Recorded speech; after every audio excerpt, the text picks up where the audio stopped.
Bonsoir à tous, vous êtes dans la régie de Connaissez-vous. C'est ici que va se fabriquer l'émission que vous allez voir pendant un petit peu moins d'une heure. On va commencer avec de la musique ce soir, avec le groupe Berthier. S'agit-il d'un groupe, d'un collectif, d'un duo? On aura les explications de l'une des membres, Lara Herbinia, dans un instant. Et puis on accueillera Jobel. Jobel est française, mais elle est très influencée par le Canada.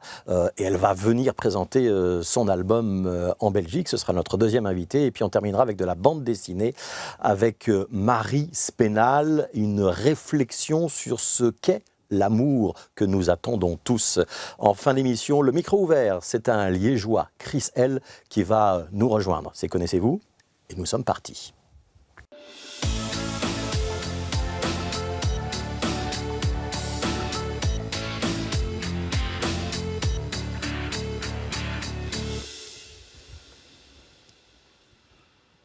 Bonjour Lara Herbinia.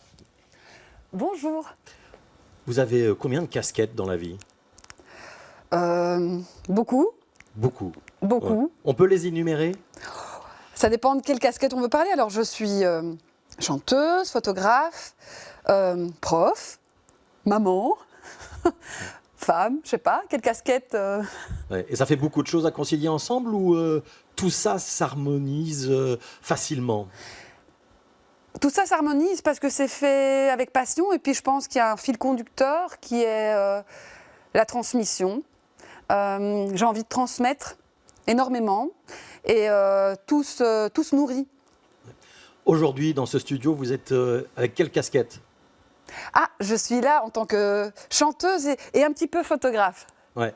C'est le projet Berthier. J'aimerais qu'on explique ce qu'est Berthier. C'est quoi? C'est un duo? C'est un groupe? C'est un collectif? C'est une galaxie? Je crois que c'est une galaxie, mais en fait, au départ, on a appelé ça un collectif parce que Berthier, c'est avant tout Pierre qui écrit les textes et qui est mon cher mari. Oui, Pierre Van den Hungen. Oui, on s'est rencontrés comme ça dans la musique. Il y a longtemps. Et puis on a eu des enfants, on a eu nos projets musicaux séparés. Et puis là, on s'est retrouvés, les enfants ont grandi.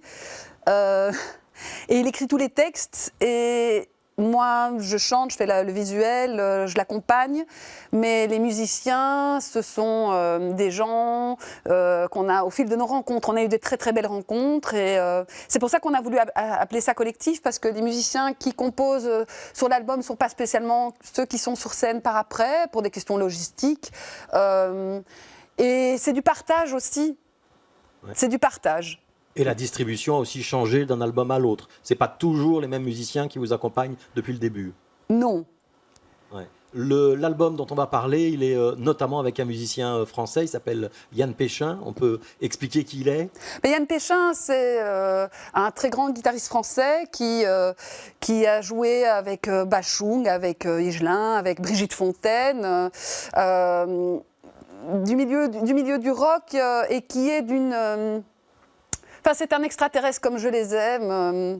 C'est quelqu'un qui est tout à fait humble et qui est un artiste qui peint des notes de musique sur des mots. Ouais. Alors l'album s'appelle Machine Ronde. C'est déjà le 3e album de Berthier, je ne me trompe pas? Le 4e. Le 4e. Oui. Ça a commencé en quoi? En 2015, l'aventure Berthier? 2015. On a eu envie de faire des albums thématiques sur les éléments. Donc on a commencé par l'eau, qui s'appelait Dandy. On a eu l'air avec Anaérobie. Ce sont chaque fois des histoires d'amour. Hein. Anaérobie, le jeu de mots. Feu. Et puis maintenant la Terre avec Machine Ronde. Voilà, Machine Ronde, donc consacrée à la Terre. Je propose qu'on écoute déjà un premier extrait de cet album et on en reparle juste après. Tu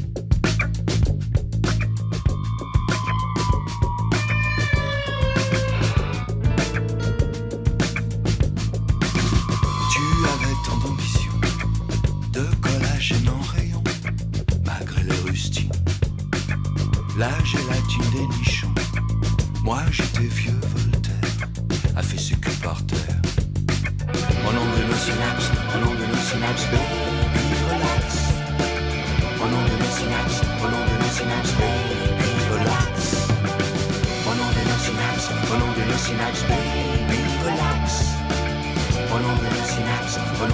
synapses, baby, relax, relax. Relax.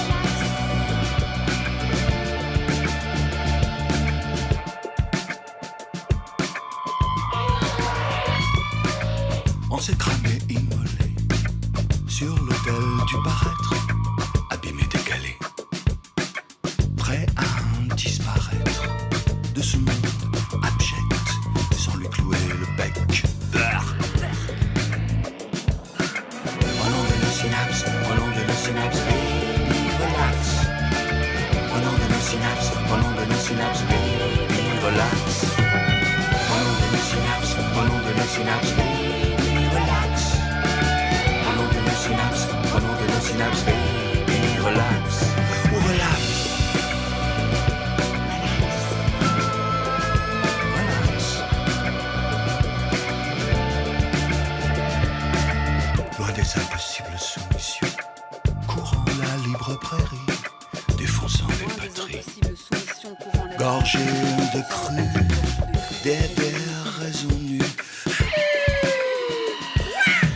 Au nom de nos synapses, au nom de nos synapses, baby, relax. Au nom de nos synapses, au nom de nos synapses, baby, relax. Au nom de nos synapses, au nom de nos synapses, baby. Baby Relax, un des extraits de cet album de Berthier, on le diffuse assez régulièrement, d'ailleurs sur la radio de BX1. Ça raconte quoi ce titre, Lara Herbigna ? C'est un titre contre le paraître, le fait de ne pas accepter de vieillir. C'est quelque chose qui me taraude beaucoup parce que, enfin, Pierre aussi d'ailleurs, parce que d'abord nous sommes vieillissants et on nous demande de plus en plus de paraître jeune dans la façon de poster sur les réseaux, de se montrer avec des filtres, voilà. C'est dommage. Moi, j'aime bien les gens qui ont du caractère, qui ont les cratères de la machine ronde, les sillons. D'ailleurs, j'ai un projet qui s'appelle Traceuse de sillons en photographie, parce que le fait, c'est cette injonction à ne pas vieillir, alors que finalement, quand on est vieux, c'est qu'on est encore vivant. Et what else, quoi, j'ai envie de dire. Ouais. C'est important l'apport de la photographe que vous êtes dans le projet Berthier. Par exemple, la pochette, c'est vous qui l'avez faite, par exemple ? Oui, ah oui, c'est très important. Je pense que je m'éclate aussi de pouvoir faire le visuel dans mon projet aussi. Mais bon, c'est toujours en concertation. Sur cette pochette, d'ailleurs, on a beaucoup ri parce qu'au départ, on n'osait pas trop, parce que ça fait un peu l'œil de Jurassic Park avec les cratères. Mais on est ravis finalement d'avoir choisi ça au départ. Je voulais juste l'iris. Et puis, par un concours de circonstances, on a vu que les gens adoraient se faire photographier l'iris à la mer du Nord et mettre ça dans leur salon. Et c'était pas le propos que j'avais envie qu'on retienne. Et donc, j'ai dézoomé sur Pierre, qui s'est beaucoup entraîné à me montrer son iris. Et ça donne ça. Et, il y a un petit clin d'œil à Orange Mécanique ? Bien sûr, bien sûr. Est-ce que tout le monde va le comprendre, ce clin d'œil ? Je crois qu'il ne faut pas toujours tout expliquer. Je pense que les gens peuvent ressentir des choses par eux-mêmes qui ne sont peut-être pas ce qu'on a voulu dire au départ, mais ici, c'est vraiment... on pose un regard sur la Terre. Je pense que ce n'est pas très compliqué à comprendre. Un mot sur le clip qu'il a réalisé. Visiblement, vous êtes assez amusé à le faire. Oui, et toujours dans des périodes très courtes. On fait avec les moyens du bord. Donc ici, j'ai quand même demandé à deux acolytes, Geoffrey Haudevas et Gilles Mortiot, qui ont tenu les caméras. Et puis, j'ai fait le montage. Donc ce sont les musiciens qui se sont retrouvés monteurs, caméramans, réalisateurs de clips. Ils ont pris l'image et après, j'en ai fait ce que je voulais. Ils ont pris l'image parce que je sais qu'ils ont des bonnes idées et que quand on est devant la caméra, c'est pas facile d'ailleurs d'être devant la caméra, mais quand on est devant l'objectif, il faut bien faire confiance et je savais à qui demander. Ouais, et là, vous êtes l'arroseuse arrosée. Ce n'est pas vous qui décidez de la prise d'image. Non. Ouais. Vous le vivez bien ? Oui. Oui. On va voir un deuxième extrait de cet album, c'est Demande à John. Demande à la poussière de voiler ta colère d'un linceul minéral, éclat de pierre tombale. Demande à la poussière de ruiner ton désespoir, à griffer tes nuits noires sous des dunes de fer.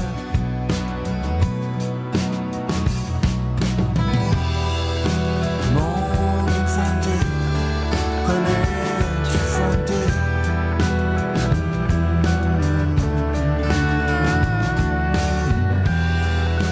Cœur brûlé, dalle en pente, oh demande à John.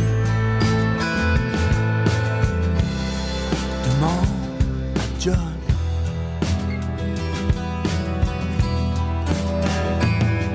Demande à la poussière de noyer mes airs trop fiers, solitaire sous la lune au clair de pierre. Demande à la poussière de dégainer mon colt, j'exploserai nos vipères au nom des vieilles révoltes.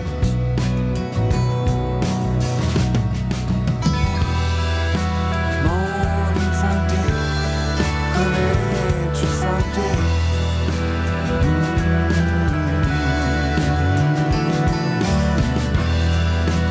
Cœur brûlé, dalle en pente, oh demande à John.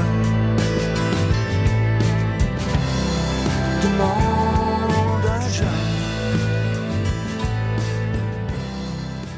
Lara Herbinia, de quel John parlons-nous? John Fante. John Fante, évidemment. Que raconte ce titre? Bah, un peu le surréalisme d'une époque aussi.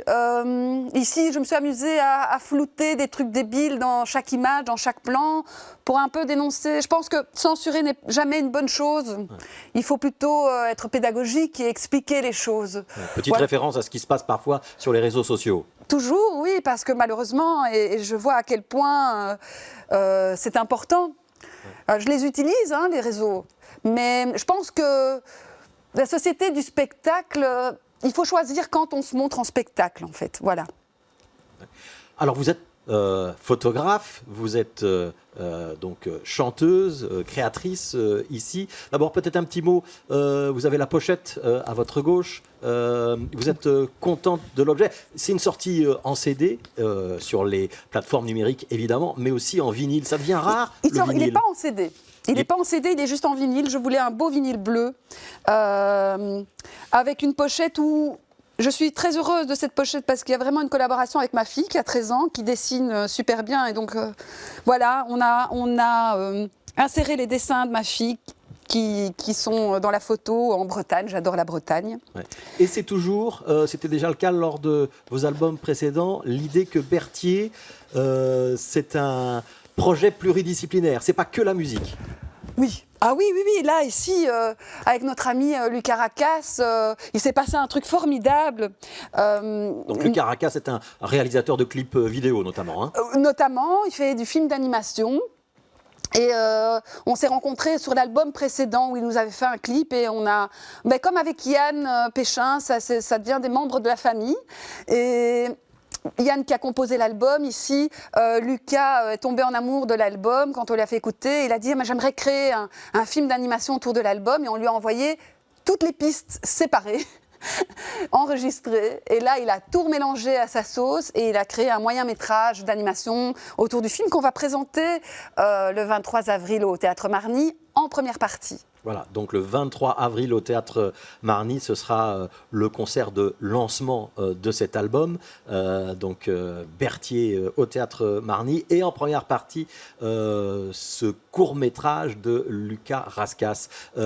L'idée après, c'est de pouvoir tourner en France avec ce projet ? Oui, alors on n'est pas dupes. On n'est pas naïf en tout cas, c'est plutôt le mot naïf. On va être ici sur scène avec des super musiciens comme Michel Seba, Bilou Donneux, qui sont Yvan Rotter, qui sont des gens du jazz connus, et Geoffrey Hautevas, de nouveau, qui est le chanteur d'Electric Château, qui est dans le milieu rock. On a ramené des musiciens du jazz pour les dévoyer au rock. Oui, ils sont consentants. Très consentant, et c'est ça qui est formidable. On s'amuse vraiment beaucoup, ça groove vraiment bien, et on sait qu'on veut être 6 sur scène. Donc les 2 voix plus les 4 musiciens. On sait à quel point maintenant les salles, c'est pour ça qu'on voit de plus en plus de musiciens qui sont tout seuls avec leur guitare ou leur clavier, qui lancent des bandes, parce que c'est économique. Mais c'est comme les seuls en scène au théâtre. C'est très bien, mais vous demanderez à n'importe quel comédien, c'est toujours chouette quand il y a une équipe. Ben, c'est pareil sur scène. Si je vous dis que Berthier, c'est un petit peu la déclinaison belge ou la déclinaison bruxelloise de quelque chose qui se trouverait entre Bachung, peut-être Miossec et peut-être Gainsbourg. Est-ce que j'ai résumé le projet correctement ou pas ? Je l'espère. C'est des très belles références pour moi. Oui, évidemment, ça fait partie de nos références. Il y a aussi des références anglo-saxonnes aussi. Et des clins d'œil à la littérature dans les textes. Ah oui, bien sûr. Pierre est un grand lecteur. On ne sait plus où mettre les livres à la maison. Voilà. Il n'y aura pas trop de livres au Théâtre Marny, donc je l'espère, pour le concert de lancement. Berthier, donc album en vinyle et aussi sur les plateformes de téléchargement légales, évidemment. Lara Herbigna, il y a un autre album sur votre gauche. Est-ce que vous pouvez l'attraper ? C'est un CD cette fois-ci. Un CD, oui. Alors, de quoi s'agit-il, d'après vous ? Ah, c'est de la musique, évidemment, un CD. Et je vois un très beau médaillon avec... C'est Joe Bell. Ouais. Est-ce que vous la connaissez ? Oui. Ah, est-ce que vous pouvez me dire quel genre de musique elle joue ? Ça, c'est le piège. C'est le piège absolu. Allez, on va laisser Jobel répondre. Jobel. Je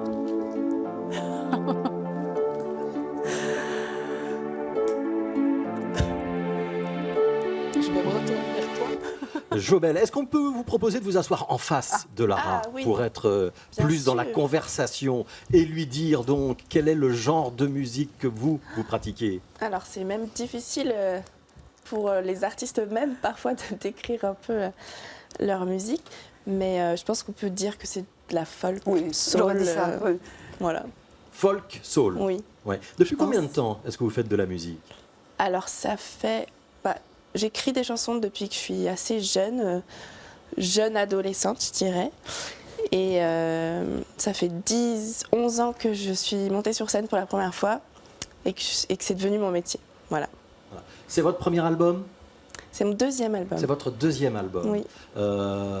Avec des inspirations qui viennent d'où ? Vous êtes lyonnaise, si je ne me trompe pas ? Oui, je suis lyonnaise. Enfin, je suis née dans les Alpes et je suis lyonnaise d'adoption. Et les inspirations, c'est en fait cet album s'appelle Family Tree. Donc c'est un album qui raconte un peu l'histoire de ma famille, qui parle aussi du fait d'être maman, qui parle de mes enfants, qui parle de mes voyages aussi, et notamment québécois, parce que j'ai passé beaucoup de temps au Québec à enregistrer mon premier album et faire beaucoup de concerts.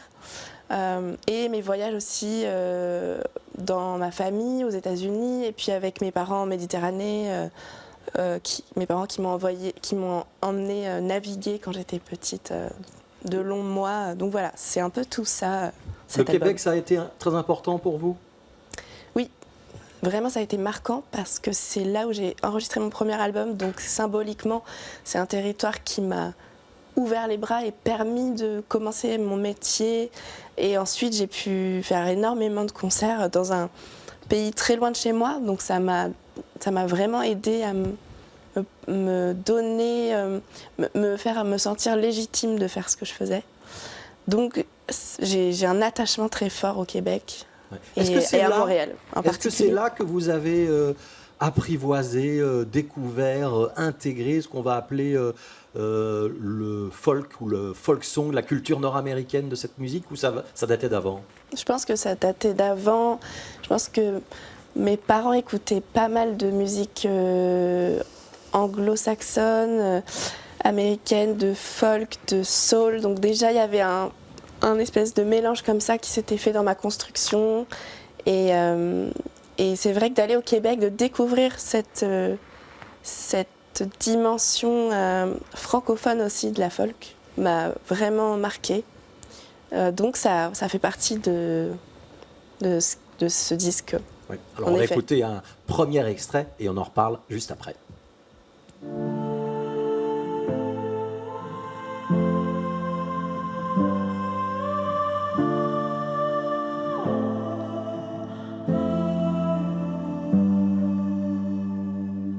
I could hold you till you stand tall, till you stand alone, so you never fall.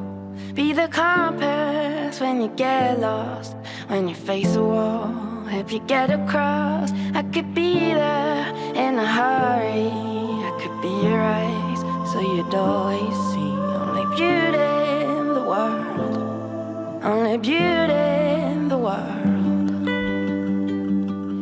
I could warn you about the daylight, about the dangerous middle of the night. It could follow, plans are started, be another me, have all I never had. I was lying all alone, thinking one day you will go make another home. Anywhere in the world, anywhere in the world. I walk on the wood and cut the rock so you can build it with your own hands. I will draw the water, get the grain so you might cultivate your own land. I will stay awake all night so you can rest and have your own dreams. I must sing this song my whole life long. I'll sing through the darkness of the silence. I want to be the light, show you how to dance in the oceans. You might dive in, I could be the air. I'll show you how to breathe. I was lying all alone, thinking one day you'll go write another song. Anywhere in the world, anywhere in... Alors, quel est le titre qu'on vient d'entendre, Jobel? Alors c'est Your Own Hands, c'est le premier extrait de cet album que j'ai publié il y a quelques mois. Et ça raconte ça parle du rôle de parent, de ce qu'on a envie de transmettre à ses enfants. C'est très intime, cet album-ci? Oui, c'est très intime. Je pense que je me suis jamais dévoilée comme ça. Après, je rentre pas dans les détails de ma vie, mais je trace des lignes un peu plus personnelles et plus concrètes aussi, parce que le premier album, je parlais beaucoup de mes sentiments. Et là, je dis clairement quelle est ma place dans ma famille. J'ai 2 enfants, je parle de mes ancêtres, de là d'où ils viennent, donc j'ai jamais été concrète comme ça dans mes propos. Lara Herbignac, qu'est-ce que vous pensez de ce que vous venez d'entendre et voir? Mais je pense que toute œuvre, on puise dans ses racines et on puise dans ce qu'on est. Je trouve ça très joli, ce miroir médaillon qu'on retrouve sur la pochette. Oui, je pense qu'on parle toujours de soi quelque part avec une œuvre. Ouais. La musique vous parle, c'est moins rock que ce que vous faites. Il y a quand même une très très jolie voix. Oui, bien sûr. Ça ne m'empêche pas d'aimer la folk, la country, le classique. Les rockers n'aiment pas que le rock. Hein. Ah bah, bien sûr, heureusement. Ouais. Jobel, qu'est-ce que vous avez pensé de la musique de Berthier que vous avez peut-être entendue pour la première fois il y a quelques minutes? Oui, bah, j'ai trouvé ça super intéressant. En effet, j'ai retrouvé cette touche bachungienne. Donc ça ne m'étonne pas que les musiciens avec qui vous avez travaillé aient travaillé avec lui notamment. Et c'est pas dans ça ressemble pas à ma musique, mais moi je suis très ouverte, j'aime beaucoup écouter plein de styles, et je me suis d'ailleurs déjà demandé est-ce que j'écouterais ma musique si j'étais pas moi. Ça je sais même pas en fait répondre à cette question. Donc je trouve ça intéressant moi d'écouter plein de musiques différentes. Je suis très ouverte tous les styles. Alors, l'album vient de sortir, il a un bon démarrage en France, il va marcher. Ah bah qu'est-ce que ça veut dire marcher? Ouais. Moi, je suis au Québec, pour moi ça marche déjà parce que Ouais. il y a des gens qui l'écoutent, il y a des gens qui en parlent. Ouais. Au Québec, vous avez eu des millions et des millions de vues ou de téléchargements sur votre musique. Comment est-ce qu'on gère un succès? Bah, C'est facile ou c'est difficile Non, mais d'avoir du succès? je suis pas quelqu'un qu'on reconnaît dans la rue toutes les 5 minutes, donc je pense que c'est quand même gérable et c'est plutôt très agréable de savoir qu'on nous écoute. Et il n'y a pas d'histoire de succès difficile à gérer. Il y a vraiment, c'est vrai que c'est agréable d'avoir de la reconnaissance quand on travaille, quand on propose quelque chose. En plus, quand ça parle de soi, quand on se met à nu, c'est quand même très agréable de savoir qu'on est écouté, qu'on est entendu. Et après, voilà, donc je prends que le positif de tout ça. On écoute un deuxième extrait de cet album de Jobel.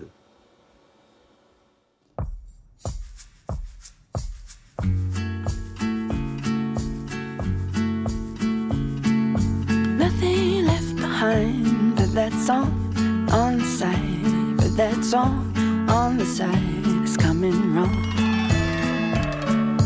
Something has to change. You got chords to rearrange. You got words to erase. Coming round. They're coming round.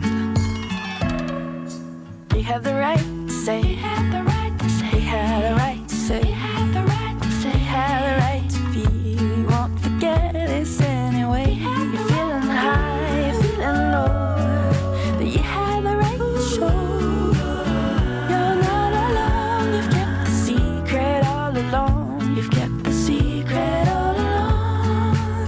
There's you've been hiding oh so long. I'll be there for you when nothing goes right. When you're fine, ain't late. When you're fine, ain't late. Coming home. Nothing left behind but that fear. How many times has it cleared all the lines that you wrote? That you wrote. You have the right to say. You have the right to say. You have the right to say. You have the right to say. You have the right to feel. You won't forget this anyway. You're feeling high, you're feeling low. That you have the right to show. You're not alone. You've kept the secret. Bravo pour les gars. The Secret, on va interrompre la conversation entre Lara Herbigna et Jobel. Lara Herbigna, réaction à ce que vous venez de voir, ce clip. Super, je lui demandais qui était la personne dans la voiture. Et donc, Joe me disait que c'était sa sœur. Voilà. Et je pensais qu'elle faisait les chœurs, mais pas du tout. Oui, c'est juste, on est dans une voiture, donc on chante un peu par-dessus la chanson qu'on entend à la radio. Donc ma sœur, elle chantonne avec moi, mais c'est pas elle qui a fait les chœurs dans l'album, mais c'était important pour moi qu'elle apparaisse dans ce clip pour cette chanson qui parle du secret, qui parle d'oser se livrer quand on a quelque chose qui nous pèse ou qu'on traîne depuis longtemps, et pour dire que ça fait du bien de pouvoir d'avoir une épaule sur laquelle se reposer et quelqu'un sur qui compter. Donc c'était important pour moi que ce soit elle dans cette vidéo. Une oreille attentive. On vient d'entendre deux extraits de l'album en anglais, mais il faut préciser qu'il y a aussi des titres en français et même en landino. Expliquez-nous ce que c'est que le landino. C'est quoi comme ladino. langue? Ouais. Donc c'est un ancien espagnol hérité de l'espagnol du Moyen-Âge. Et en fait, certains émigrés d'Espagne ont gardé cette langue. Et donc elle est toujours parlée dans certaines communautés autour de la Méditerranée. Et mon grand-père parlait cette langue avec ses parents. Donc il est né en Grèce, qui est dans une ville qui est ensuite devenue turque. Et en fait, dans cette culture, il y a des chansons très très belles que j'écoute en famille depuis que je suis jeune. Et ça fait quelques années que sur scène, j'interprète une de ces chansons traditionnelles. Et dans ce disque, j'avais envie de la partager avec encore plus de monde. Voilà, c'est ça le ladino, donc c'est cette langue. Alors vous allez venir le 19 mai à Bruxelles, ce sera au Botanique, pour présenter ce concert. On doit s'attendre à quoi? Ce sera Jobel toute seule avec sa guitare ou c'est autre chose? Non, on est 4 sur scène, donc c'est la formation que j'ai depuis plusieurs années maintenant. C'est une formation classique, batterie, basse, guitare. Moi, j'alterne entre le piano et la guitare classique. Et voilà, on adapte cet album qui est... En fait, l'album est assez arrangé et sur scène, c'est plus intime. C'est quand même plus acoustique. J'aime bien en fait cette formule-là, d'être vraiment se mettre à nu sur scène sans tricher.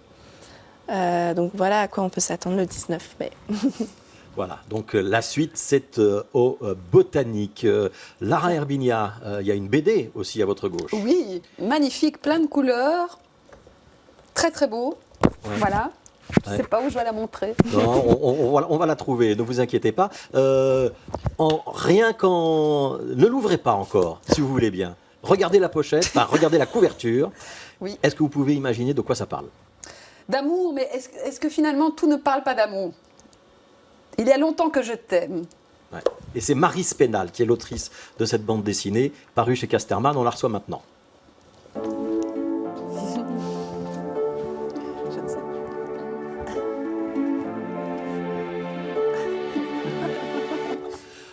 Marie Spénal, d'abord, est-ce que ce qu'on vous a proposé en musique jusqu'à présent vous a plu? Est-ce que vous travaillez en musique? Est-ce que vous pourriez écouter ce genre de musique ou pas? Alors non, moi je suis vraiment pas trop une spécialiste de la musique, donc ça m'a plu, mais honnêtement je vais être incapable de beaucoup développer, mais j'ai beaucoup aimé par contre les clips et tout l'aspect visuel, et notamment ta fille, elle est hyper douée, elle a 13 ans, c'est elle qui a fait tous les petits personnages blancs là sur... Ça me fait Donc, plaisir, je vais bah, le dire. c'est assez impressionnant je trouve. Et j'adore le petit clip aussi avec tous les découpages, les papillons, les décors et tout, là le dernier qui vient de passer. Très très beau. Merci. Et non, moi je travaille plutôt en podcast. J'aime bien qu'on me parle, qu'on me raconte des choses quand je dessine. Ouais. On peut vous présenter illustratrice, dessinatrice? Oui, tout à fait. Et aussi autrice. Enfin, j'écris aussi mes bandes dessinées, donc je fais un petit peu tout. Ouais. Est-ce que vous pouvez expliquer un petit peu votre parcours? Au départ, c'est plutôt la littérature ou la presse pour enfants? Oui, c'est ça. Moi, je travaille beaucoup, je fais beaucoup de presse, effectivement. Donc, tout ce qui va être J'aime lire, Astrapi, etc. Mais on va m'appeler pour me dire est-ce que ça te dit d'illustrer telle histoire? Et en général, ça me dit. Et du coup, voilà, la plupart du temps, mon quotidien, c'est dessiner pour des magazines, pour de la presse. Et quand je peux, je mets en place des projets plus personnels qui, là, prennent plutôt la forme de bande dessinée. Et donc, que ce soit pour la jeunesse ou, là, dernièrement, un peu plus pour les adultes, même carrément pour les adultes. Alors, il y a un petit collier, je pense, qui cogne sur le micro. Si vous pouvez retirer le petit collier. Et pendant ce temps-là, je vais demander à Lara Herbinia de regarder cette bande dessinée. Je crois que j'ai déjà vu la première page. Voilà, et d'essayer de nous décrire ce que vous voyez et d'imaginer et de dire ce que vous ressentez.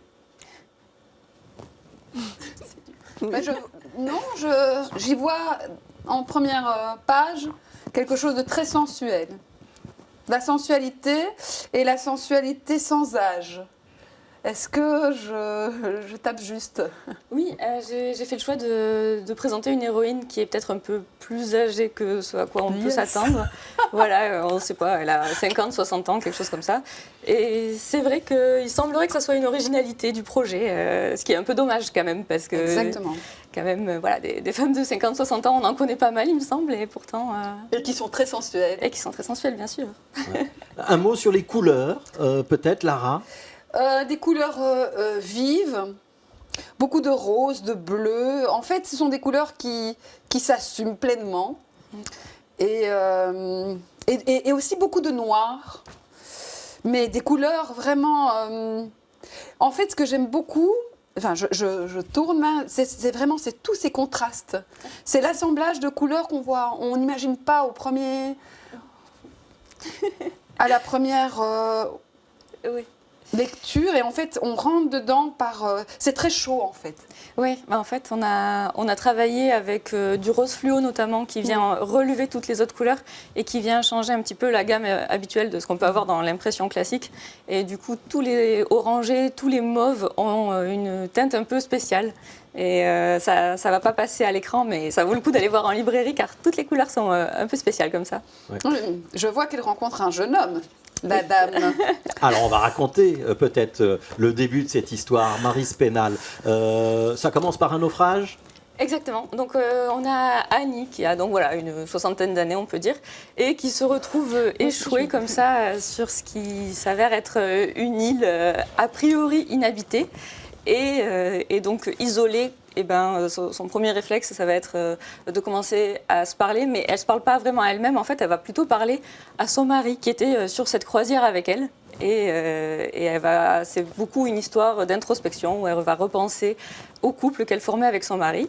Et finalement, il s'avère qu'elle n'est pas complètement seule sur cette île déserte puisqu'elle rencontre un jeune autochtone.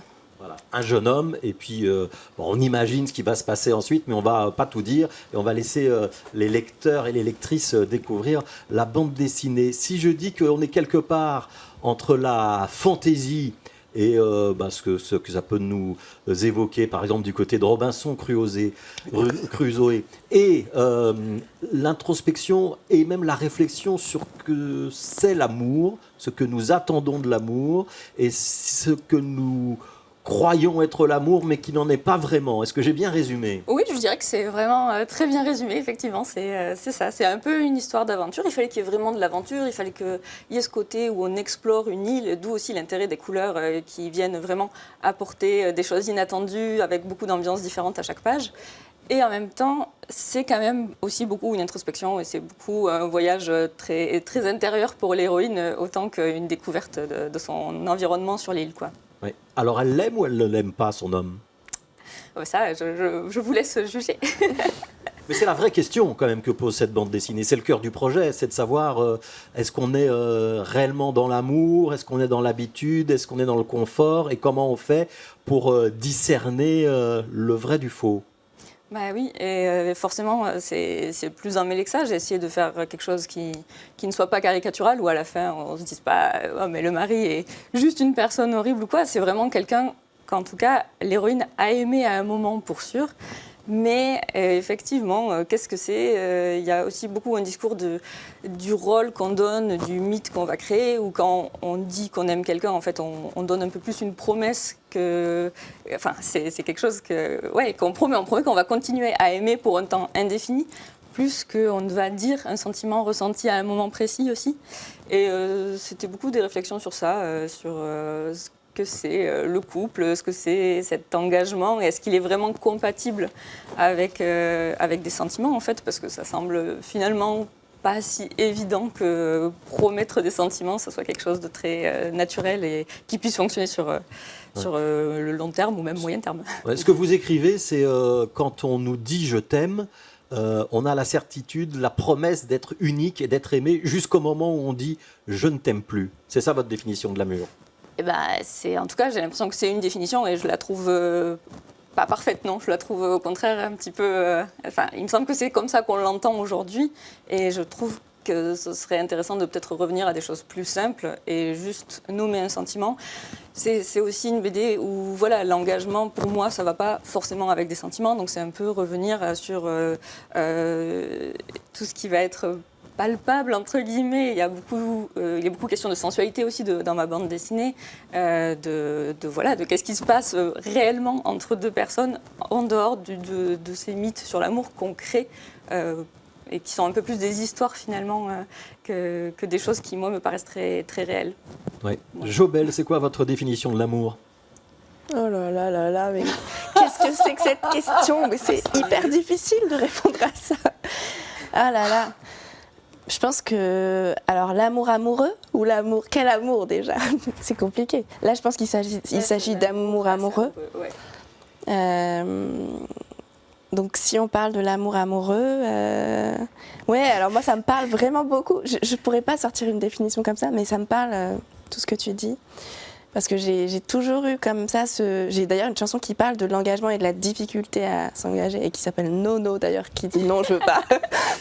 mais je trouve qu'en effet, c'est intéressant de redéfinir un peu justement l'amour hors du mythe et du fantasme et de s'arrêter sur ce qui est réellement là. Et sur donc le moment présent, enfin c'est aussi un peu ça l'idée quoi. Oui, la réalité c'est quoi ? C'est le corps, c'est ce qui est ressenti aujourd'hui et peut-être demain, mais même pas encore. Demain on ne sait même pas en fait. Oui. Et je trouve ça intéressant. Donc ça me parle énormément et j'ai très envie de lire ton œuvre. Lara Herbigna, votre définition de l'amour ? Il y a une chanson de Jacques Higelin évidemment, mes références, que j'aime beaucoup, qui est une très très belle chanson de fin d'amour, qui est « Je ne peux plus dire je t'aime ». Et oui, l'amour c'est quelque chose, je dirais, de l'amour amoureux. On est bien d'accord qu'il y a plein de sortes d'amour. L'amour est évolutif. L'amour demande de faire des efforts, mais l'amour de soi également. C'est un instant T, c'est une sincérité du moment. Mais je me disais, tu es fort jeune pour penser ce genre de choses. Ton scénario, tu as tout fait, tu as fait les dessins, le scénario. Ouais. Qu'est-ce qui t'inspire, quoi ? Qu'est-ce qui t'a inspiré pour ça ? Bon, c'est peut-être trop personnel, mais... Non, mais clairement, en fait, moi, j'ai pris une héroïne un peu plus âgée sans vraiment y réfléchir. Maintenant, je me rends compte que c'était peut-être un peu présomptueux d'écrire une héroïne qui est censée avoir à ce point plus d'expérience de vie que moi. Mais bon, voilà, c'est fait. Mais non, ce qui m'a inspiré, je crois en fait, il y a quelque chose où j'ai réellement écrit cette histoire juste avant mes 30 ans. Et moi, ça me faisait super peur d'avoir 30 ans. Et dans ma tête, et aussi dans ce qu'on dit assez régulièrement aux femmes, en fait, on est presque déjà vieille à 30 ans dans ce qu'on nous raconte. En tout cas, c'est moi comme ça que je le voyais quand j'étais ado. Et du coup, j'avais un peu cette peur panique aussi. Je pense qu'il y a eu une envie de me raconter une héroïne qui est un peu plus âgée et qui découvre encore des choses sur elle-même et qui va se poser des questionnements. Et c'est quelque chose presque pour me rassurer moi-même, pour me dire non mais c'est bon, il y a encore plein de temps et tout ça, et voilà, ça va aller. Et ensuite, sur les questionnements sur l'amour, je crois que il suffit de quelques relations pour comprendre un petit peu là où il y a des limites, et là aussi où finalement, je pense qu'il y a eu une première relation qui a été très importante et qui s'est un peu heurtée à ce que moi j'espérais et ce que j'imaginais. Et donc c'est un peu un bilan de ça aussi. Ouais. Un peu, En filigrane, Marie Spénal, si je peux me permettre, il y a aussi la question des rapports hommes-femmes et peut-être d'un décalage entre les hommes et les femmes de ce qu'on met derrière le mot amour. Et peut-être aussi une forme de critique d'une forme de conditionnement des petites filles. On les encourage à avoir de belles histoires d'amour, entre guillemets, et on ne sait pas très bien ce qu'on met derrière ça, ou j'ai mal lu. Non, tout à fait. Et aussi du conditionnement des petits garçons qui ne sont peut-être pas encouragés à présenter leurs sentiments de la manière la plus sincère possible et à y réfléchir et à essayer de créer des connexions les plus authentiques possibles. Mais oui, tout à fait. Et c'est assez intéressant parce que quand on fait une œuvre, on peut parler, vous l'avez dit tout à l'heure, on peut parler que de soi un petit peu, mais c'est marrant de voir la résonance que ça peut avoir, où effectivement le personnage masculin pour moi est un personnage masculin spécifique, mais en fait quand j'en parle assez vite, je vois que ça fait écho chez beaucoup de femmes qui vont me parler de leurs compagnons. Donc oui, il y a clairement une différence d'attente, et une différence d'attente aussi dans le comportement, où il y a cette histoire de sentiment, mais il y a aussi cette histoire de rôle de la femme en couple, ou de la femme mariée dans le cas de mon personnage. Et on va attendre d'elle, aujourd'hui encore, je pense, une forme de soumission, où son mari lui explique des choses régulièrement, et il explique des choses de manière très intéressante et tout, mais en fait, est-ce que quand même on ne se diminue pas forcément aujourd'hui dans une relation hétérosexuelle ? Moi, je pense qu'il faut en tout cas y être très attentive, car oui.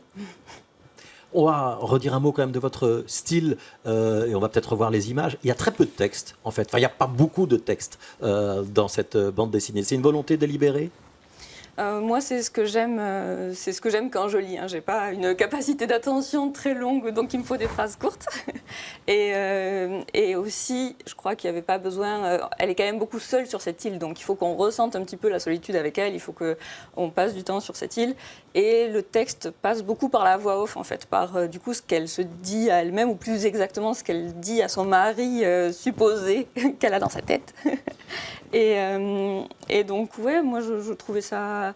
J'ai aussi essayé de composer ma BD c'est un peu présomptueux, mais un peu comme de la poésie, en essayant de ne pas utiliser de mots trop superflus et de juste dire les choses principales, les idées principales que je voulais mettre dedans. Ouais.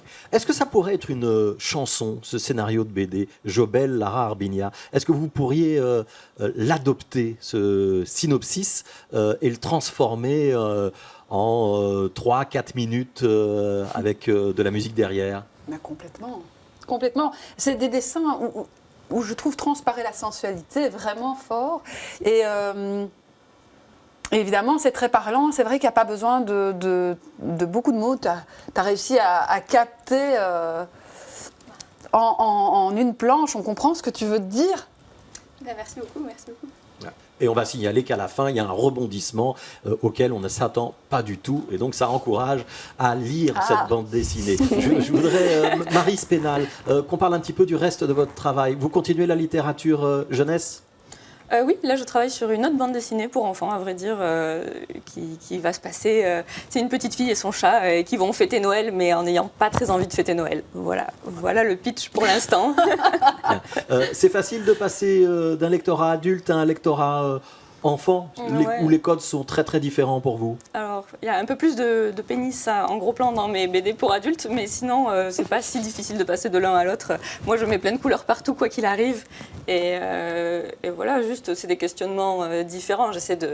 Quand je fais des BD pour enfants, j'essaie de me remettre à ma place d'enfant et de me redemander ce qui me questionnait à ce moment-là et pas ce qui me questionne aujourd'hui, même s'il y a des choses en commun. Alors, je voudrais qu'on voit un autre aspect de votre travail. On va regarder une petite vidéo et on en reparle juste après. Il y a ça aussi.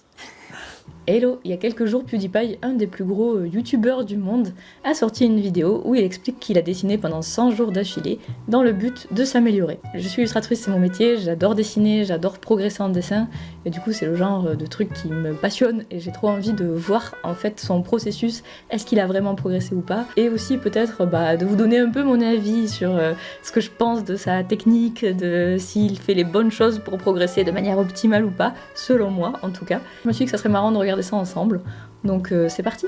Drawing!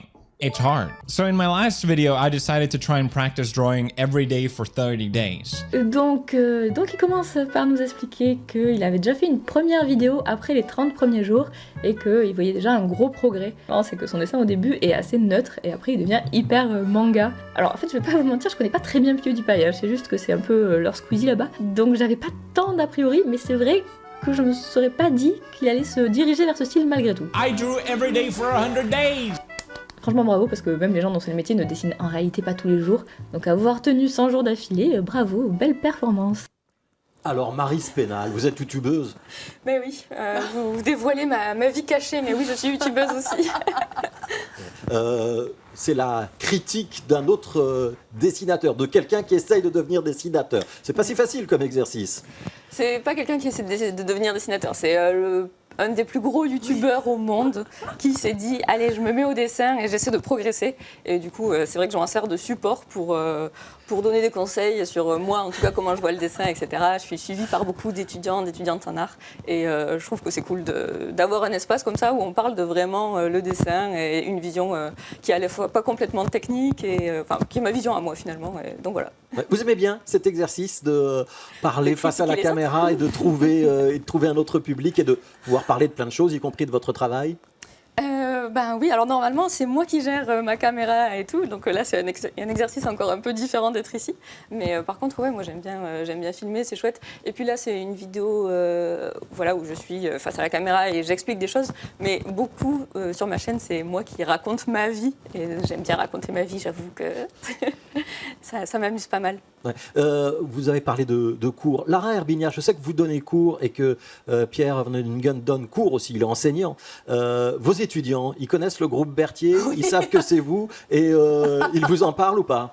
Oh là là, j'ai droit à du baby relax tous les jours. Alors sur YouTube, ils ont mis wesh ma prof, wesh, bonjour, wesh. Non, ils sont assez... vous êtes célèbre. La célébrité, mais c'est ce que je disais avec TikTok. C'est des choses qui... Ça me refroidit un peu, mais on est obligé de passer par là. Et j'essaie, moi je déteste raconter ma vie, mais je raconte par l'image, par le chant. À un moment donné, c'est vrai, j'avais essayé de chanter sur mon compte TikTok des trucs et j'ai trouvé ça ridicule, j'ai tout enlevé. Okay. J'arrive pas à... Je me mets en scène, oui, dans des clips et sur scène, mais je ne vais pas pouvoir parler de ma vie. C'est quelque chose qui m'est compliqué, vraiment. Ouais. Et pourtant, on m'a déjà dit, il faut le faire.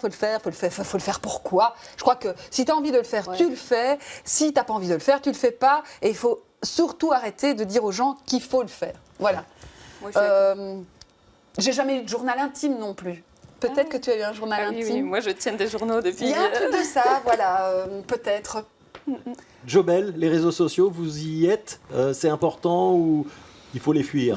Ah non, non, moi je pense que c'est un outil très intéressant pour faire connaître son travail, entre autres. Après, on peut ne pas c'est avoir d'œuvre à proposer et quand même être sur les réseaux sociaux et puis s'en servir pour connecter avec les autres. Moi, j'arrive pas vraiment à me sentir naturelle Voilà, c'est ça, en ouais. parlant dans des vidéos. Donc c'est assez dur pour moi, donc je le fais de temps en temps parce que c'est important, parce que j'ai vraiment envie de passer un message, que j'ai vraiment envie qu'on entende que voilà, je vais sortir une chanson ou des choses comme ça parce que ça me tient énormément à cœur. Donc là, ça me motive à le faire. Mais c'est vrai que je suis un peu réservée et je suis un peu timide. Et cet exercice de se filmer en racontant des choses Mais sur je te les réseaux, rassure. c'est pas naturel pour moi. Mais je pense qu'en fait, c'est aussi une histoire de génération. De génération. En fait, non, mais c'est pas. En fait, moi, je pense que j'aimerais bien être à l'aise avec ça parce que je trouve ça intéressant comme média pour parler aux autres. Ouais. Marie Spénal, vous avez des retours sur votre page YouTube ou sur le blog que vous tenez et ça vous sert? Oui, j'ai pas mal de retours et c'est chouette effectivement, justement pour parler, notamment, comme je disais, moi c'est beaucoup d'étudiants et d'étudiantes qui me suivent et du coup c'est hyper intéressant d'avoir des retours de personnes qui sont en train de se former et de se créer un regard et tout ça. Et donc ça, je trouve ça passionnant. Tu parles de ce que tu manges le matin? Ça peut m'arriver. Ah, ça oui, peut t'arriver. Mais tu lis m'arriver. ça avec un dessin, que ça t'a inspiré un dessin ou quelque chose comme ça? Mais, c'est un peu moins direct, mais ça peut m'arriver de faire des vidéos où je vais faire, par exemple, une semaine, alors c'est résumé, hein, je vais pas faire repas par repas, mais une semaine dans ma vie d'illustratrice freelance, à quoi ça ressemble. Ah, ça, c'est génial, c'est autre chose.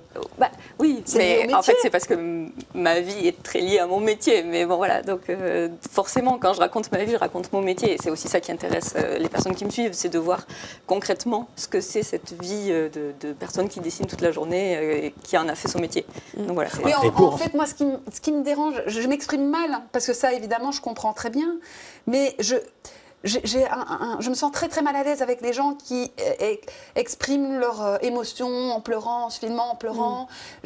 C'est quelque chose qui me rend très très très mal à l'aise. Mais on n'est pas là-dedans avec Marie Spénal, on Et n'est voilà, pas dans le c'est voyeurisme. ça. Donc c'est pas du tout ce que je. Mais en Je réalité, pointais. moi je trouve que... en fait, ça m'intéresse. Moi, je suis sur YouTube. Je suis assez peu sur TikTok parce que j'ai un peu plus de mal justement avec le fait qu'il faille aller très vite et il faut montrer quelque chose rapidement. Il faut que ça soit efficace et tout. Et moi, YouTube, en fait, c'est un espace sur Internet que j'ai retrouvé où je pouvais prendre le temps de parler de différentes choses. Et je parle aussi d'émotions et je parle aussi de moments où ça va pas. Et il y a quelque chose, forcément, je le filme, forcément, c'est quelque chose d'un petit peu artificiel parce que je suis obligée de mettre en scène. Au bout d'un moment, j'allume la caméra, c'est sûr. Mais en fait, c'est bien aussi de montrer des moments un peu différents sur les réseaux sociaux et de ne pas montrer que tout va bien tout le temps parce qu'il y a un peu cette pression. Voilà, l'injonction du bonheur, Oui, on c'est appelle ça. Pour en savoir plus, on conseille d'aller voir donc le blog et la page YouTube de Marie Spénal. Il y a aussi évidemment Il y a longtemps que je t'aime, qui est paru aux éditions Casterman. Le concert de Berthier, ce sera le 23 avril au théâtre Marny, et il y a l'album. Et le concert de Jobel, ce sera le 19 mai au Botanique, et il y a également l'album. On va vous proposer de découvrir un slammer maintenant, il s'appelle Chris L. Et il va nous proposer un procès hors du commun.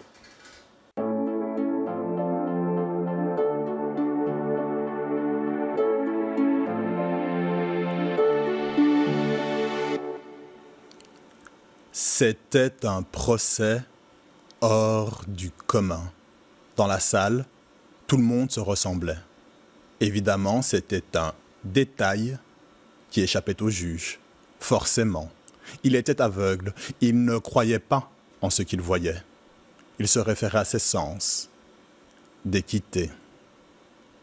C'était un procès hors du commun. Il avait lieu dans l'antre de la vie, quelque part entre enfer et paradis. C'était un procès hors du commun. Le témoin dans le coma était hospitalisé, la victime sans l'usage de sa voix, traumatisée, l'auteur présumé, aliéné. Par respect, des noms d'emprunt ont été attribués. Un procès hors du commun où, comme à son habitude, avant de remettre la peine, le juge s'allégea du réquisitoire. Nous assistons à un procès hors du commun, où Monsieur S, pris de négativité, n'est plus en mesure de répondre de ses actes, dans la mesure où il a perdu toute unanimité. L'intensité et la frénésie de sa folie n'a malheureusement pas échappé au témoin Monsieur Corr, qui connaîtra le sort de ce procès à son réveil. Au risque de me répéter, nous assistons à un procès hors du commun, durant lequel la victime, Monsieur Ham, rappelle l'importance du silence quand il est difficile de s'exprimer. À cet instant précis, la voix de la victime se libéra. Tout ce qui apparaît difficile s'avère être facile. Dans l'unité de toute chose se retrouvent deux pôles opposés et complémentaires. Tout ne dure qu'un temps. En effet, il est tant facile que difficile de s'exprimer sur une peine à rendre quand il n'y a pas lieu de délibérer. Au vu de la situation, du rôle de notre juridiction, appliquer une sanction dans le cas présent serait dénudé de sens. En me référant à l'équité, il convient de ne pas charger les parties plus qu'elles ne le sont actuellement. Le plus dur n'est pas de partir, mais de rester. Et pour cette raison précise, j'invite les parties présentes à se réunir au chevet de l'absent témoin. Un équilibre est à retrouver. Attentif à l'invisible, conscient de son pouvoir, ainsi conclut le juge. Un arrangement à être un. C'était un procès hors du commun. Un procès hors du commun, c'était Chris L qu'on peut retrouver sur Instagram, mais aussi sur un site web poésie-bolingo, c'est le nom de son profil Instagram, et poésiebolingo.com, c'est le nom de son site web. Vous pourrez aussi le voir, l'entendre en live le 30 et le 31 mars à Bruxelles. Ce sera dans le cadre du Salon des littératures africaines de Belgique, écrites et orales. Merci d'avoir suivi Connaissez-vous. On se retrouve la semaine prochaine.